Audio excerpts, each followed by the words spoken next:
And let me just take a quick snapshot of the attendance right now. There we go. We'll see who else joins us along the way. Hi, Diane. Hi, Tracy. Hi, Sue. Hi, Vanessa. Heidi. Kathy. Kay. Pat. Roseanne. Sandy. Pat Bull. Stephanie. And Mary. Welcome. Roseanne, who's on mute. So yeah, if you've got background noise going on, please make sure you're on mute. Every now and again, my dogs will start up. Somebody will come to the door, so I will go on mute pretty quickly here. I am going to record this for other people, and we will try and break it into manageable chunks, like half an hour at a time. So if people want to listen to chunks, they can listen to chunks. Thank you for coming. Really appreciate everybody being here. It looks like we have representation from all the camps, which is great. Well, except for Joan. You know, I haven't heard from her, so I'm wondering. She went back east, so maybe she got stuck in that hurricane stuff going on back there. I don't know. So I'll have to follow up with her. I know she was headed there, I thought, in early October, but I'll bring her up to speed on what's going on. So we've got quite a bit to cover, and I know normally we would do this in like 6 hours or so in a face-to-face session somewhere in an airport or a hotel or something near an airport, so that people could fly in for 6 to 8 hours and then fly back home or stay overnight or whatever. And there is some value to the in-person, but we'll talk a little bit about the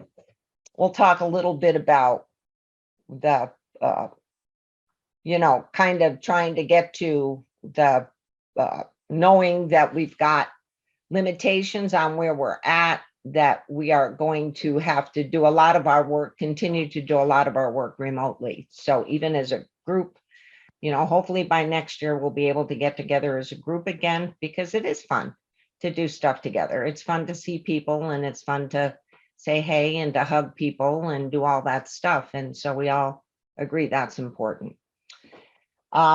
But sometimes you don't get to do all that. I'm going to take another picture when we get towards the end. So let's talk about where we're at today. And let me share my screen. Can y'all see this? Yes.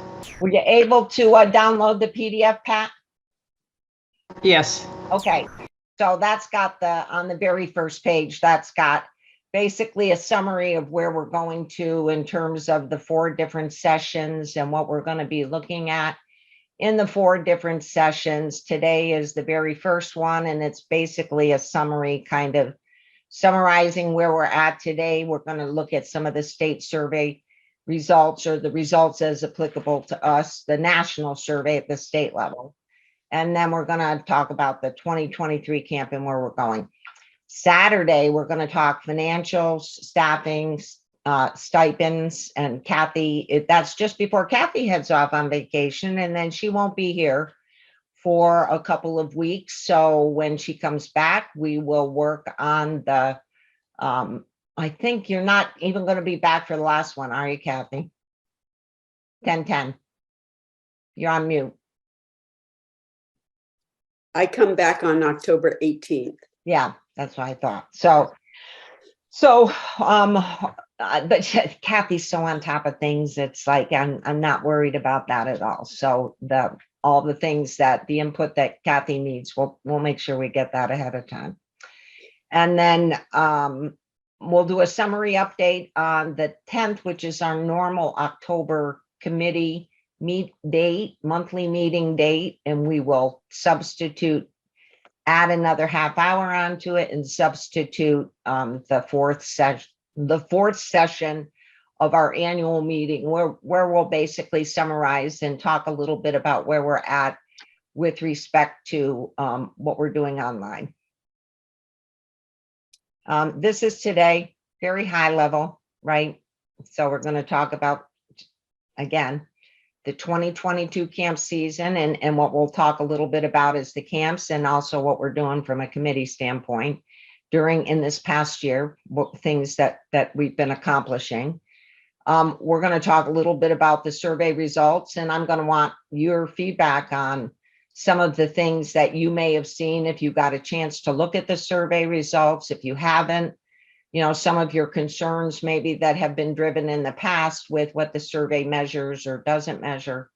We'll talk a little bit about that. And then we're going to talk about the next season and the constraints that we have based on sites and facilities, staffing constraints we have. And then of course, we're going to get into that A word again, where we're going to have to start talking about some allocations, at least for the northern camps, if we can't satisfy the demand. So we kind of know what the demand is, the total demand is, and we are typically not able to satisfy everybody. And so we need to think about how we're going to take care of that. This, Sandy's not fond of this, but I like it, Sandy. So it's my stool picture. It's, I think we have a couple of goals that we're going to work on this year. And my husband, I asked him to look at it. Of course, he calls me his muse, but I think he's my muse. So I asked him just to look at it and say, well, what do you see when you see this? And he says, I see that program can't survive if any of the legs come up short. I said, exactly. That's exactly what I'm trying to get to in this one, is that we have a bunch of goals that we're working on. We are focused on 3 primary goals as we go into this year. And we're going to try and do the very best to stay focused on those 3 goals and not get distracted by things that are going on around us, like COVID or a resurgence of COVID, and understanding that everything has a solution. We may not like the solution, but everything has at least one solution to it, right? And so we have to figure out ways to come up with solutions that are going to work for the majority of us. And when I say us, it's the branches, and it's the camps, and it's the donors, and it's the campers, and it's the parents. And when you look at who the really, really important people are, they're the branches and the camp staff members, the people that staff the camps. Those are the critical pieces of this puzzle. And so without working all of the pieces, and it's also the campers that go through the camp and come back as staff and come back to support. And that became very clear during the last 2 years, because we've had so many more campers going through and coming back as coaches in the virtual camp. And we can see that return very clearly through there, because we need so many more in the virtual camps than we do in the residential camps. So if you have 9 in a residential camp or 18, there are typically 50 or more in the virtual camps. So it's a big difference in terms of the turnover or return into the staffing function. So we need to work on that. We need to figure out how we're going to leverage that even more. And then we need to continue transitioning camp operations. So we're going to have to, and that's going to involve a lot more training than we got last year. And that's going to involve getting started a lot earlier. And so we can't wait until February. We can't wait until March that we did in some cases. So we have to start now, working with the schools, working with the branches, getting everybody familiar with what we're going to have to be doing. And these are the same basic, we're going to have a peer support group. We always have had some kind of branch support group, but it's typically been you work with the other branches that attend the same camp you do. maybe you work together and it's not really a formal relationship, but oftentimes the camp director is the one who manages to work that group. And I know Martha has, and maybe everybody does, has meetings with their branch coordinators that attend the camps. And they had it at UC San Diego, where all the branch coordinators would get together in the fall and they talk about what needs to happen between then and the spring. It gave everybody an opportunity to talk about what they were doing, if they had a TTAG group working or whatever. And it gave a unified voice to what was coming from above in terms of what we had to do for the year, or what we had to accomplish for the year, all the rules. So these are our goals. And if we go right into looking at, so what happened in 2022, we can spend a little time on this or not. We're going to be talking about this a lot more. This information has been shared in the past. It came from documents that are available through Campsite and through either budgets, things we put together. There is a lot of still, if you look at the information that's in Campsite, there are probably some validity issues with some of the data that need to be confirmed, especially when it comes to a camper, what happens when a camper unenrolls and understanding why they're unenrolled and why they don't show up anymore, or that how do you count them then if they're not unenrolled or if they're not enrolled. So there are challenges with the system, but we're going to work through that again this next year, and we're going to make it even better. So we did have a meeting with several of the Campsite users in what I will call generally the power users or the administrative users, the people that are going to need to use the tool. We had a chat with them last week, was it, or 2 weeks ago, several days ago. So I think we've collected some information that's going to help us make it even better.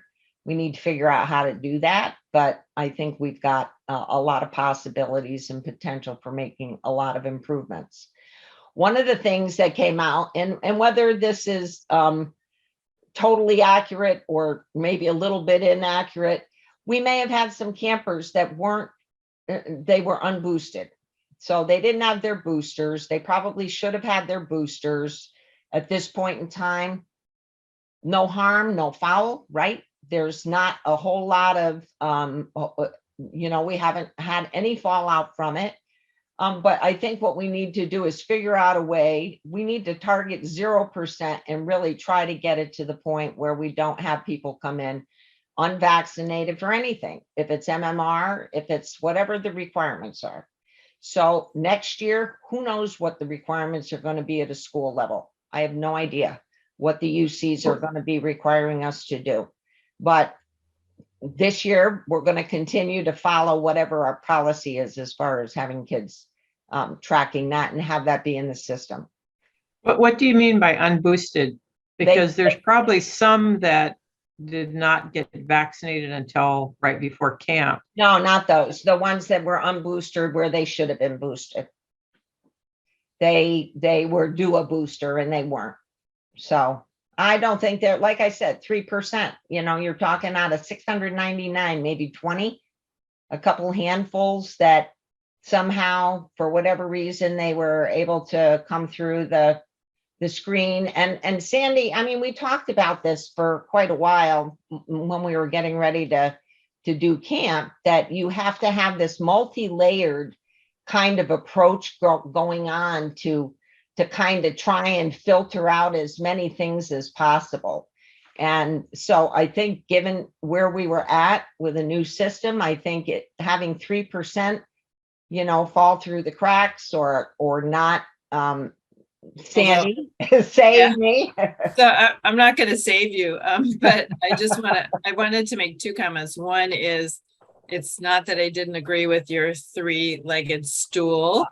Just so folks know, I agree with that, but we were trying to give a different message. So we did adjust the message to fit the other Okay. strategy that we're Okay. looking at. So that part I wanted to make clear. And I think the 3% is actually perhaps a little bit different, because I think you're including the virtual kids in that 3%. Oh, Yes. yeah, so it's probably And actually so higher. It's kind of 6%. So Yeah, so there were camps that did not require or did not follow the protocol for and letting kids who were not boosted. And so that's something that we want to look at next year, whatever the rule is. The rule is there for a reason, for the protection of the students and the staff and everything. And so we want to make sure that next year we take that into account. And we talked about it in our camp readiness. So it more than slipped through the cracks, it kind of went tumbling through the cracks. So just something we're gonna okay, look at in the future. okay. And you're right, we haven't had any parent complaints or anything like that. So from that perspective, we survived. But we just should follow our guidelines. And I think we're gonna get some help, because as we go through into next year, we're also going to be looking at trying to come up with some pretty quick and easy checklists. We're going to try and do some things with a little bit more. I like the term rigor. A lot of people don't like that term, but I like to have, I'm going to want to have meetings with the camps 30 days in advance. And then at the 2-week point, I want to know, especially if we still have COVID we have to deal with, I want to know exactly what we're facing into before we get to that point in camp. So you can expect me to request that we get together 30 days before to know what's going on. And then again, 2 weeks before camp. So we'll have to make time for that. But so this is all, and again, this is all estimated numbers. And I actually put this together a while back. But the numbers will change. Kathy is working them. We're going to talk about the specific numbers on Saturday. This is a very high level. Here's where we're at kind of thing. Based on the estimated cost per attendee, it looks like an average of, we've gone up about 8 or 10%. And that is including any of the effects of COVID. So any additional costs having to do with COVID, that's not totally unreasonable. The typical outlier in the group is often Stanford. They're not in this at all. And we're still where we're at. So Stanford's usually been the one that takes the number sky high, because their costs were typically higher than average. But this just says that we're going to have to go back and take a look at our reserves. That's the money that we carry over year after year. And we'll talk about this in detail on Saturday. We're going to have to dip into that to cover the losses, operating losses that we're going to see this year due to whatever. And we probably won't have those final numbers, I don't think, until late October. So we are talking very preliminary about where we're going to be at in terms of the numbers.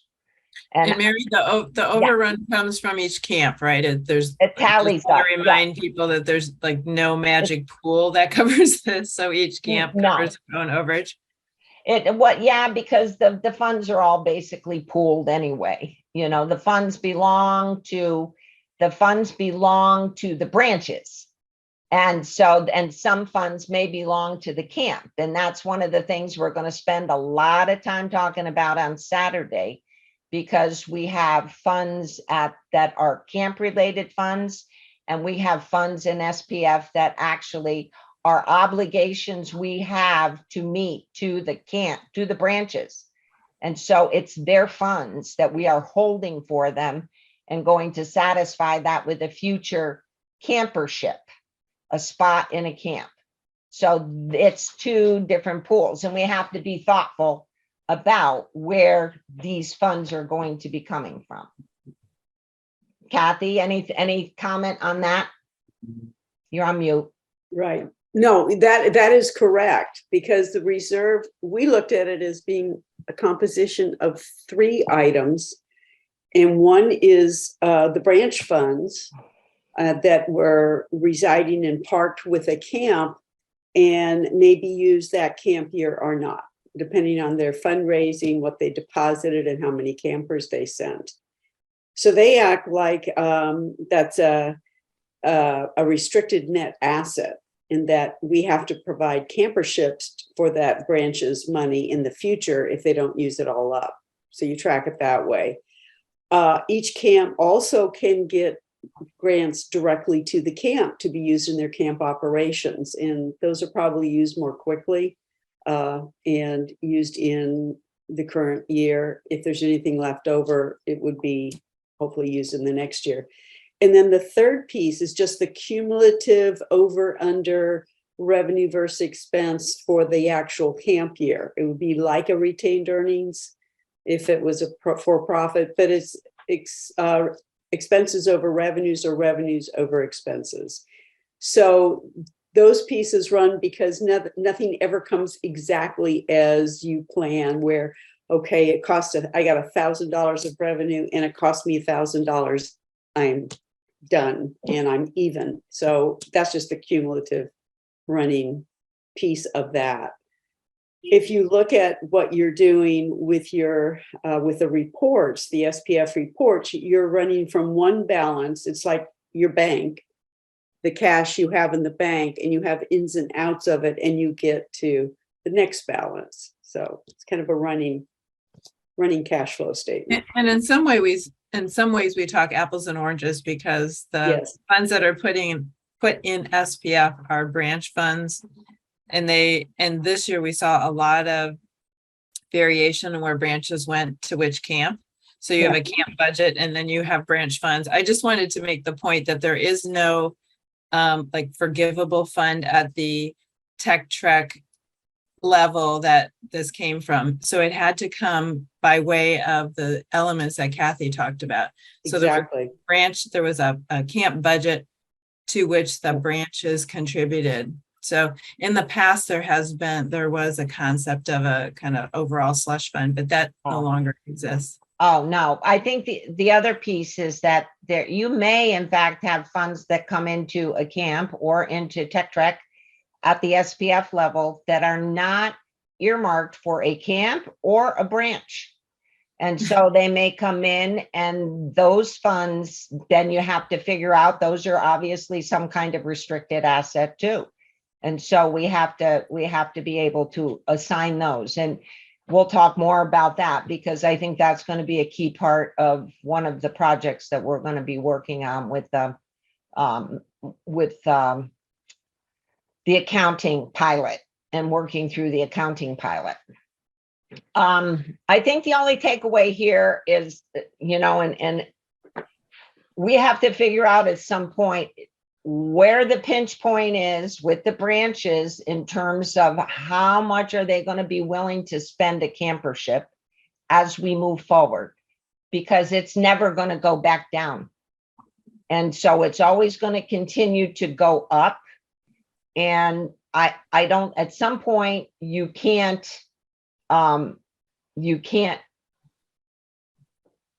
only cut costs to a certain extent. And if the largest portion of your cost is the subcontract that goes to your vendor that provides your lodging and your food, which is the biggest piece of what you have to take care of, you may not have very much control over that. So we need to be thinking about what happens when that point comes. And does anybody have an idea about what you think your branch's pinch points are? I mean, we've got enough in reserve to be able to go a couple years, but that's not sustainable. That is not sustainable.